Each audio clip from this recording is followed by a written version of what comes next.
नमस्ते स्टूडेंट्स। आइए आज हम फिर चर्चा करेंगे हमारा chapter number 15 LP linear programming.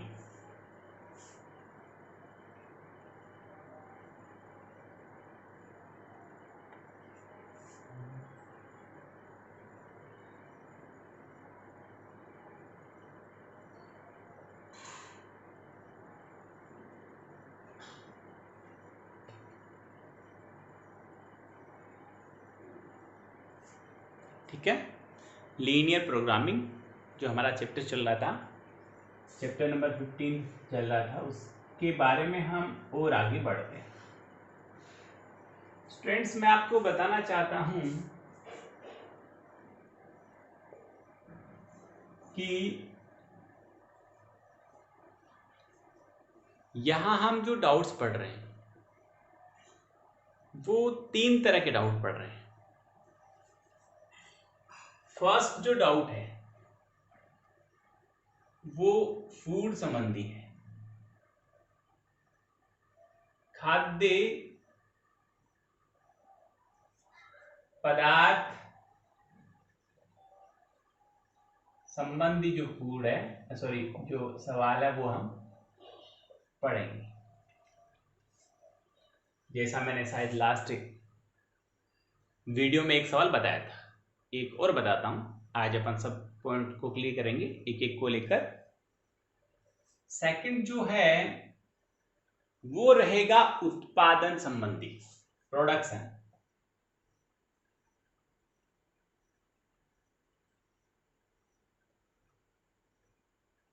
ठीक है,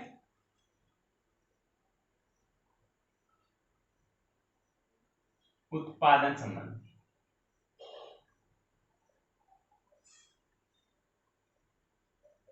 ठीक है, और थर्ड जो रहेगा वो ट्रांसपोर्टेशन। ठीक है, परिवहन संबंधी डाउट रहेगा। और इसमें क्या होता है,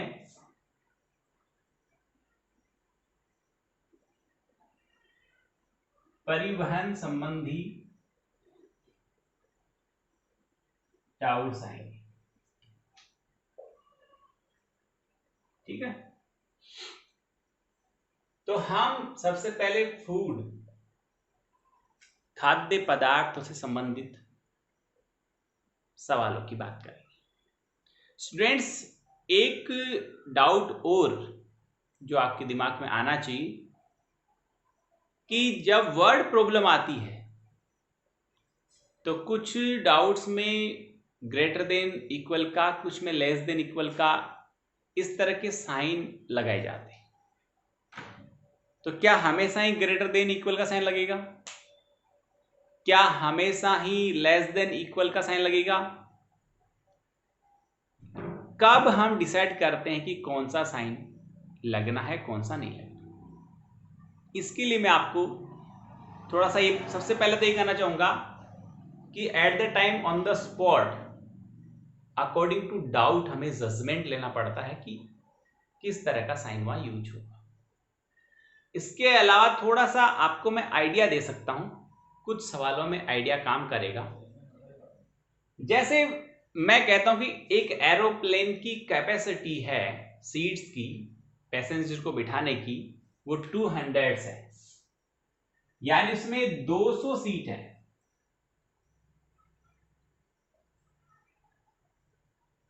और उसमें दो क्लास है, एक फर्स्ट क्लास है, एक सेकंड क्लास के पैसेंजर है। मान लो एक पैसेंजर फर्स्ट क्लास वाले हैं, वाई पैसेंजर सेकंड क्लास वाले हैं। तो एक्स और वाई का जो सम आएगा, क्या वो 200 के इक्वल और उससे अधिक हो सकता है? सर इक्वल तो हो सकता है, because it have capacity of 200 passengers. इसके पास 200 पैसेंजर को ले जाने की कैपेसिटी है। सर 200 x प्लस वाई 200 101% हो सकता है। I am agree also with you.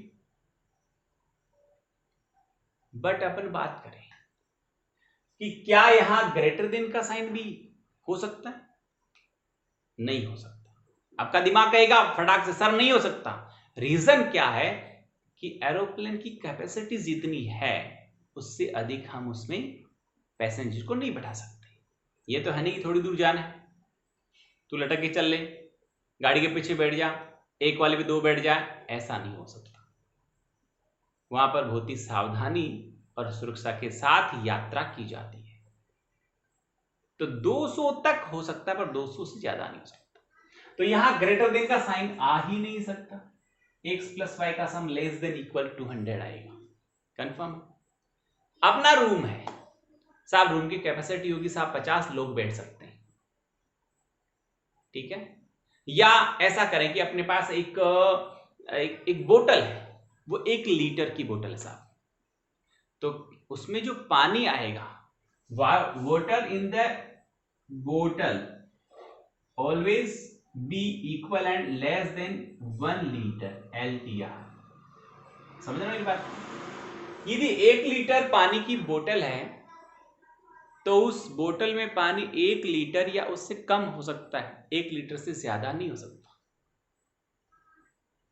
वैसे ही कुछ जो सवाल होते हैं, मैंने एग्जांपल दिया, कुछ सवाल ऐसे होते हैं जिनको हम जज कर सकते हैं कि यहां हमेशा ग्रेटर देन का साइन आएगा, इसमें हमेशा लेस देन का साइन आएगा, ये हम जज कर सकते हैं। ऐसे कुछ और भी हमारे पास डाउट हो सकते हैं जिनमें हम पहले से ही गेस कर सकते हैं, पहले से आइडिया लगा सकते हैं, पहले से हमारे पास में मतलब उसका अंदाजा हो सकता है कि इसमें ग्रेटर देन का साइन आएगा या लेस देन का साइन आएगा। देखिए कैसे और डाउट हो सकते हैं। मैं आपको बताना चाहता हूं कि जैसे जितने भी खाद्य पदार्थ हैं, जो हमारा पहला टॉपिक जो हम ले रहे हैं उसकी बात कर रहे हैं यहाँ पर, तो खाद्य पदार्थ हैं, उनमें जो विटामिन्स या एलिमेंट्स की जो मात्रा गवर्नमेंट मापदंडों के अनुसार जो तय होती है कि खाद्य पदार्थ इन मापदंडों के अंतर्गत बनने वाला ही बाजार में बेचने के लिए पेटेंट किया जाएगा या उसको अलाउ किया जाएगा। तो मान लो ये कहा गया कि इस खाद्य पदार्थ में विटामिन ए की जो मात्रा है वो 10 होनी चाहिए, विटामिन बी की जो मात्रा है वो 15 यूनिट होनी चाहिए। अब हम जो उत्पादन कर रहे हैं उसमें विटामिन ए की मात्रा हमने जब 10 फिक्स की है तो 10 से ज्यादा 11 हो जाए 12 हो जाए तो चलेगी, पर वो 10 से यदि 8 हो गई 7 हो गई तो वो खाद्य पदार्थ बाजार में बेचने के लिए प्रतिबंधित कर दिया जाएगा, यानी उसको बाजार में बेचना अलाउ नहीं करेंगे। जितने मिनरल्स, जितने तत्व, जितने उसके अंदर जो भी विटामिन्स हैं या फिर और जो एलिमेंट्स जो मापदंडों के अनुसार तय किए गए, साहब इतना इसमें ये होना चाहिए, इतना घी होना चाहिए, इतना इसमें चीनी होना चाहिए, ये मापदंड है उसके, तो उन मापदंडों से थोड़ा ज्यादा होता है तो वो चल सकता है। या जो स्वास्थ्य वर्धक जितने भी उसमें एलिमेंट्स की मात्रा तय की गई है, चाहे विटामिन है चाहे मिनरल्स हैं कुछ भी हैं, वो यदि उससे थोड़ा बहुत ज्यादा होता है तो चलेगा, बट उससे कम हो तो 1% भी नहीं चलेगा। तो जहां पर विटामिन्स की बात आती है या ऐसी कुछ जो खाद्य पदार्थों से संबंधित किसी भी मात्रा की बात आती है वहां लेस देन का साइन नहीं लगेगा, ग्रेटर देन का लगेगा। फिर अपन ये बात करें साहब अपने पास 100 रुपए, हम बाजार में जा रहे हैं, हमने 2 तरह के सामान खरीदा साहब, हमने चाय खरीदा और चीनी खरीदा। तो चाय में जितना पैसा इन्वेस्ट हुआ वो और चीनी में जितना पैसा इन्वेस्ट हुआ वो टोटल लेस देन इक्वल 100 हो सकते हैं, मोर देन 100 नहीं हो सकते, क्योंकि हमारे पास टोटल स्टॉक ही 100 रुपए का है, हमारी पॉकेट मनी टोटल 100 रुपए है, तो हम 100 रुपए या उससे कम खर्च कर सकते हैं बट मोर देन 100 नहीं कर सकते। तो यहां पर हमें कॉमन सेंस यूज करना पड़ेगा कि लेस देन इक्वल का साइन आएगा या ग्रेटर देन इक्वल का साइन आएगा, ये आपको जज करना है वहां पर according to situation, according to doubt, according to language, according to question की आप सेलेक्ट करेंगे कि यहां पर कौन सा सिंबल आने वाला है। फिर आगे हम बात करते हैं किसी भी तरह का प्रोजेक्ट या सवाल जिसे अपन कहते हैं। यहाँ सवाल की बात करें, मैं तो कह रहा हूं इस चैप्टर में जितने भी सवाल वो एक प्रोजेक्ट की तरह काम करने हैं। एक प्रोजेक्ट है, उसमें सब कुछ हमें फाइंड आउट करना है, सारा उसमें ग्राफिकल रिप्रेजेंटेशन है या कौन कौन से एलिमेंट्स वहां पर डिसाइड करने हैं, उनका क्या कंस्ट्रेंट्स बनेंगे यानी क्या व्यवरोध बनेंगे, क्या उनका प्रोजेक्ट जो ऑब्जेक्ट फंक्शन है, ऑब्जेक्टिव जो फंक्शन है जिसे अपन उद्देश्य फलन कहते हैं वो कैसे बनेगा, उनका हल क्षेत्र क्या आएगा, किस ओर हल होगा, किस तरह से होगा, मिनिमाइजेशन क्या होगा, मैक्सिमाइजेशन क्या होगा, यानी इनका निम्नतमीकरण यानी कम से कम मान क्या आएगा, और उच्चतमीकरण यानी अधिकतम मान कितना आएगा। इसे अधिकतम मान यानी मैक्सिमाइजेशन बोलते हैं और निम्नतम मान मिनिमाइजेशन बोलते हैं। तो ये सब तय करने का सारा जिम्मा अपना है, अपना मतलब जिसको सवाल मिलेगा उसका है। दैट मीन्स ये एक प्रोजेक्ट की तरह काम करेगा। तो मैं एक दूसरी बात और आपको बताना चाहता हूं कि जैसे इन्वेस्टमेंट है,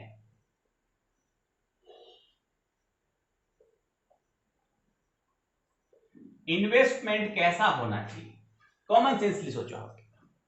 आप कोई भी काम कर रहे हो, आप कोई भी व्यापार स्टार्ट कर रहे हो, कोई भी आप बिजनेस शुरू कर रहे हो, तो आपका दिमाग इन्वेस्टमेंट के लिए क्या होता है? आपका दिमाग ये होता है minimum investment and maximum output, यानी लागत हमेशा कम से कम होनी चाहिए, न्यूनतम होनी चाहिए। लागत ज्ञात कीजिए तो वहां निम्नतम लागत या न्यूनतम लागत या ओनली ये कहा जाए लागत ज्ञात कीजिए तो लागत हमेशा मिनिमम ही होती है, या हमें जो प्रोजेक्ट मिला है हमारा प्रोजेक्ट सुपर तभी होगा जब हम लागत को मिनिमम तय करेंगे। लागत के लिए कभी भी मैक्सिमाइजेशन का सवाल नहीं आता है। Investment always be lower, minimum to minimum होना चाहिए।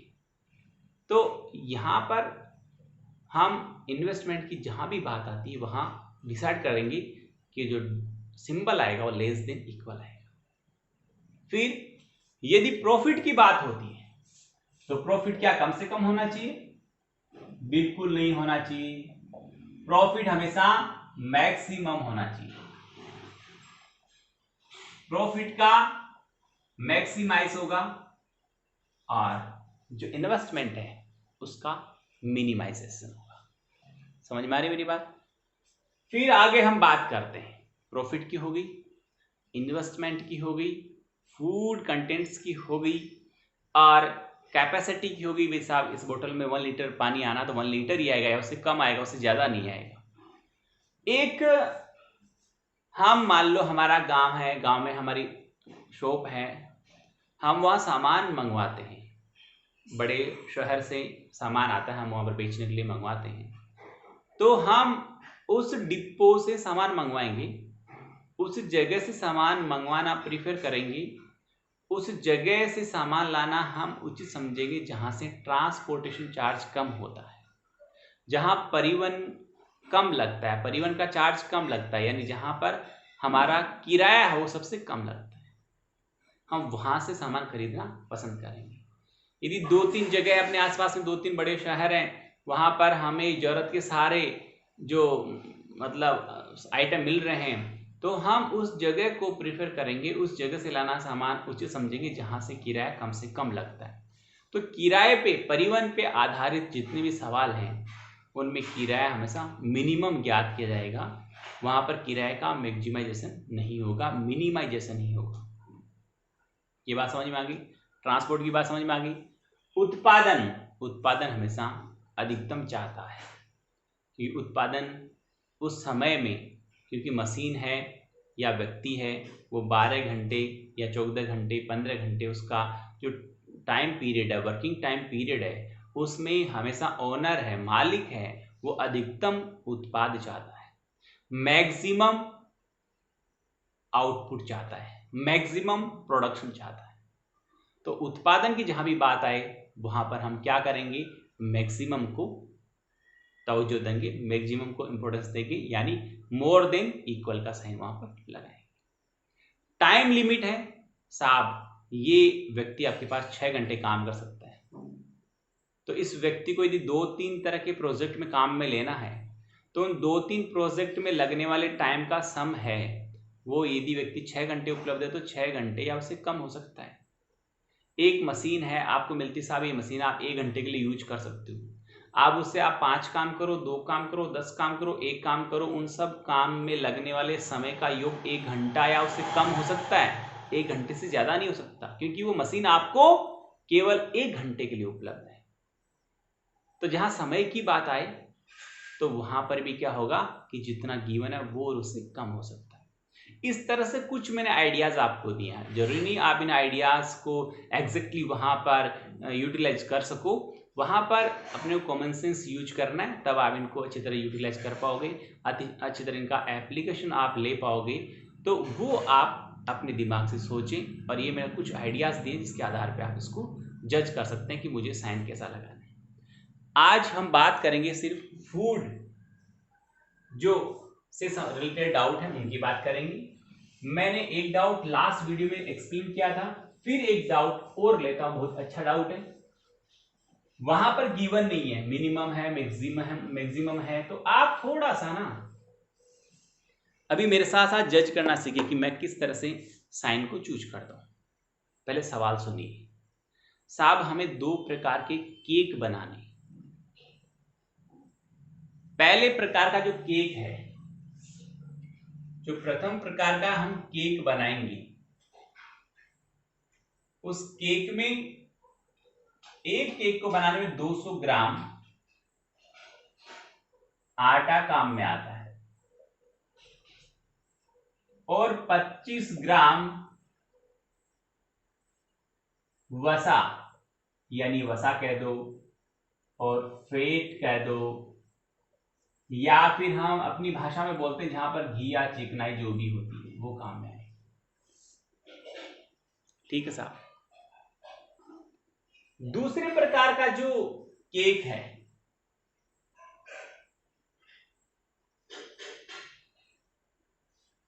उसमें 100 ग्राम आटा लगता है, ठीक है, और 50 ग्राम वसा फेट जो भी आप इसे कहना चाहो वो लगते हैं। प्रति केक की बात चल रही है, एक केक बनाने। अब हमारे पास सामान कितना उपलब्ध हो सुनिए, हमारे पास टोटल 5 kg आटा उपलब्ध है, इससे ज्यादा नहीं है, 5 किलो साहब, और 1 kg हमारे पास वसा उपलब्ध है, इससे ज्यादा नहीं है। देख लीजिए आराम से, हमारे पास 5 किलो मैक्सिमम आटा उपलब्ध है और 1 किलो मैक्सिमम हमारे पास में वसा, घी, चिकनाई, फेट जो भी बोले वो उपलब्ध है। अधिकतम केक की संख्या ज्ञात कीजिए। अभी मैंने बताया उपलब्ध संसाधनों में हमेशा प्रोडक्शन मैक्सिमम चाहता है बंदा, ऑनर मालिक हमेशा अधिकतम उत्पादन चाहता है। तो यहां पर टोटल कितने केक बनेगी उनकी संख्या ज्ञात करना हमारा उद्देश्य रहेगा। हमारा प्रोजेक्ट का मोटो रहेगा कि टोटल कितने केक बने, प्रथम प्रकार के प्लस द्वितीय प्रकार के कुल कितने केक बनाएंगे, ये हमारा इस उद्देश्य रहेगा।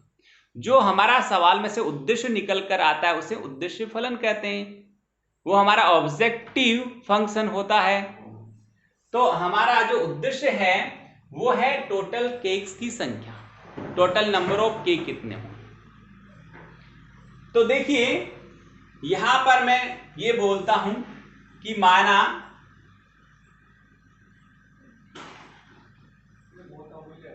प्रथम प्रकार के x तथा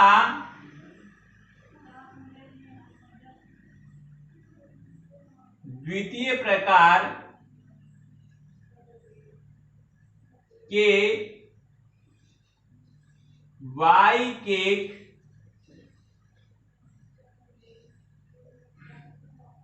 बनाए जाते हैं।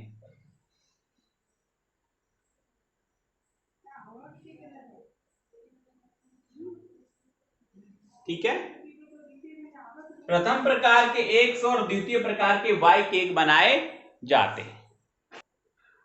अब सुनिए आगे, इतना काम स्टार्ट हुआ, हमारा प्रोजेक्ट स्टार्ट हो गया। आगे सुनिए, यहां पर क्या हमारा उद्देश्य फलन है कि उद्देश्य फलन हमारा रहेगा कि टोटल कितने केक बनाए गए।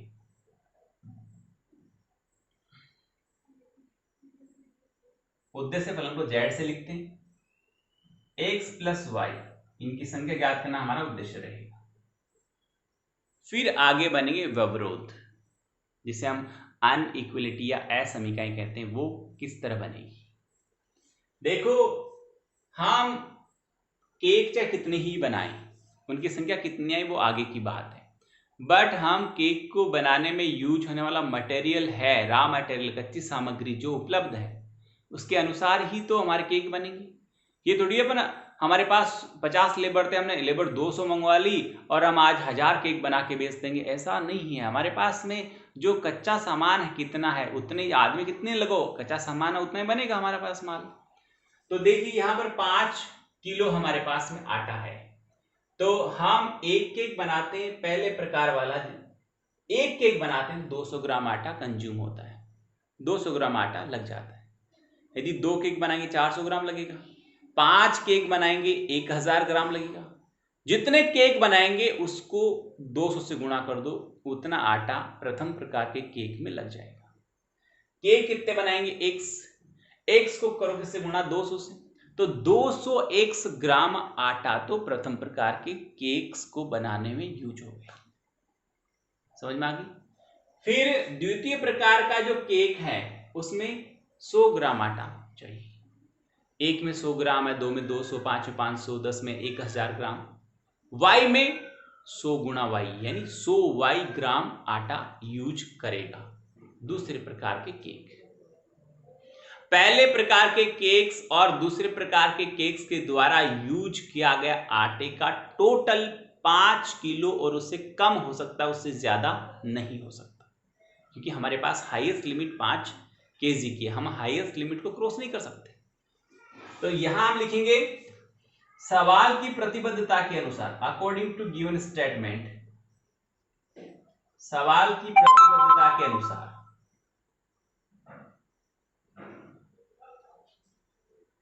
क्या होगा कि 200x यानी प्रथम प्रकार के केक में यूज होने वाला आटा, 100y द्वितीय प्रकार के केक में यूज होने वाला आटा, इन दोनों का सम है वो 5000 के बराबर और उससे कम होना चाहिए। 5000 के बराबर और कम होने का तात्पर्य है क्योंकि 1 किलो में 1000 ग्राम होते हैं, 5 किलो में 5000 ग्राम हो गए, सारा ग्राम में था तो मैंने पूरे इक्वेशन को ग्राम में लिख दिया।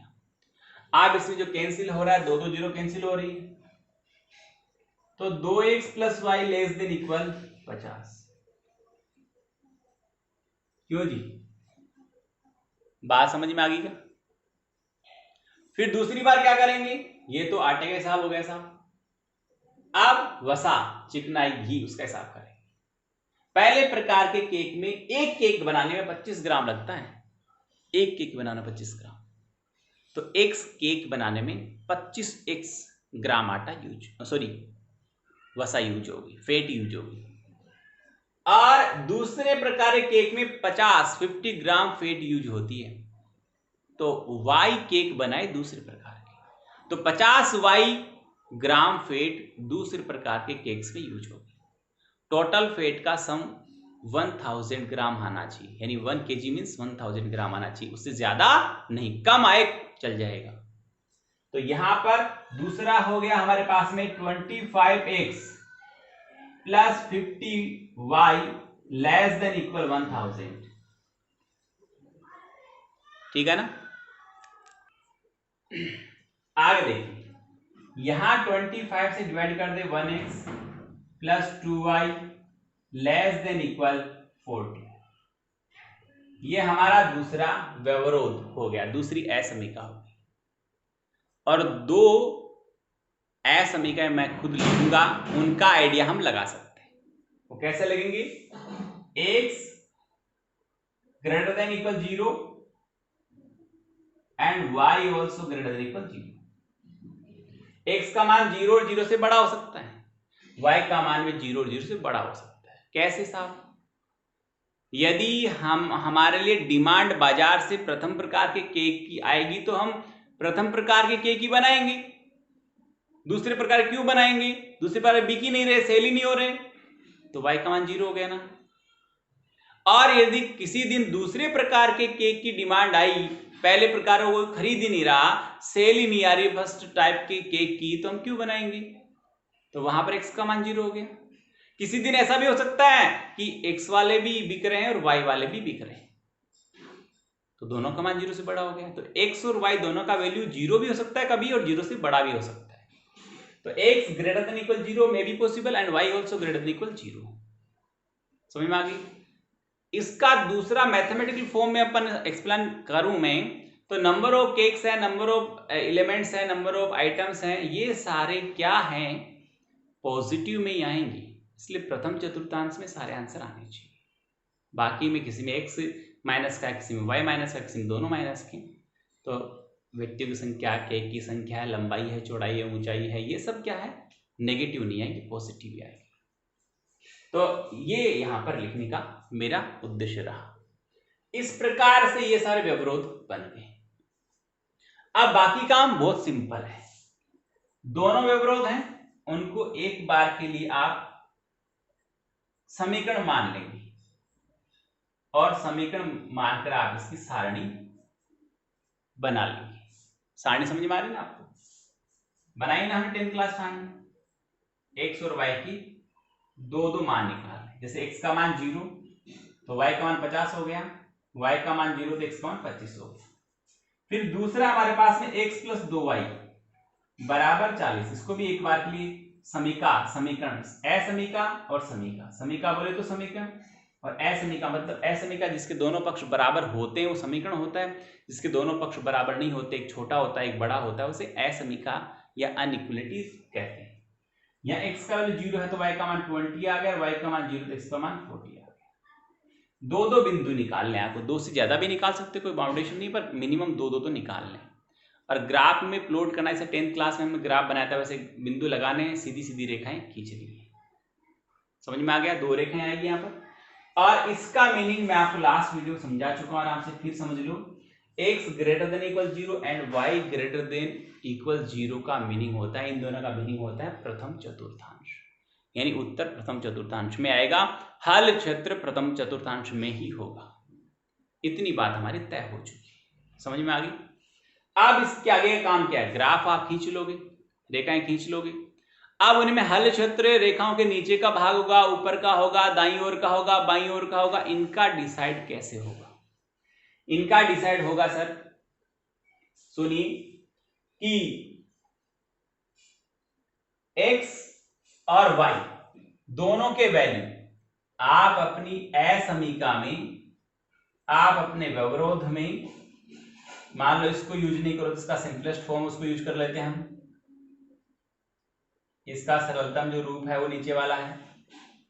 असमीका में x और y दोनों की वैल्यू 0 0 रखेंगे, दोनों की वैल्यू 0 0 रखी यहां पर, तो पूरा LHS बायां पक्ष 0 हो गया और निशान छोटा और बराबर का था और 50 सत्य है, 0 छोटा। यहां दो कंडीशन है, छोटा और बराबर, इन दोनों में से एक सत्य होती है तो इस कंडीशन को, इस स्टेटमेंट को सत्य मान लिया जाता है। 0 छोटा होता 50 से, सही बात है। यदि आप असमीका में x और y दोनों का वैल्यू 0 0 रखते हो और असमीका संतुष्ट हो जाती है, तब तो हल क्षेत्र उस रेखा से मूल बिंदु की तरफ वाला भाग होगा,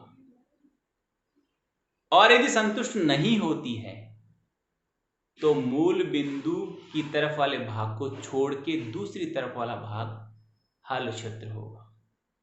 ये बात अच्छी तरह आपको समझनी है, इस तरह से डाउट करने हैं, डाउट आराम से सोल्व करिए, पूरा ग्राफिकल रिप्रेजेंटेशन कीजिए, पूरी लैंग्वेज लिखिए, डाउट आ जाए समझ में फिर कॉपी में करिए। एक बात पहले भी मैं आपको बता चुका हूं कि अक्टूबर में फर्स्ट वीक में आप सबकी फेयर नोटबुक स्कूल में मंगवाकर चेक की जाएगी, जिसके आधार पर आपका असेसमेंट यानी जो आपका जो असाइनमेंट का असेसमेंट है वो किया जाएगा।